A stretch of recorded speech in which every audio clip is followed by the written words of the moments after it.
श्री कृष्ण गोविंद हरे मुरारे, हे नाथ नारायण वासुदेवा।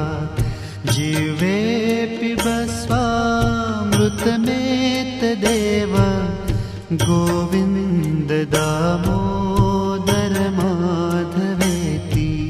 गोविंद दामोदर माधवेति।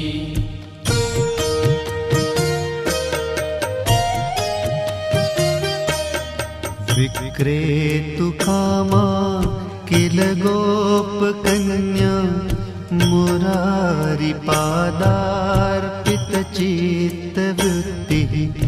दध्यादिकं मोहवशाद्वोचत्, गोविन्द दामोदर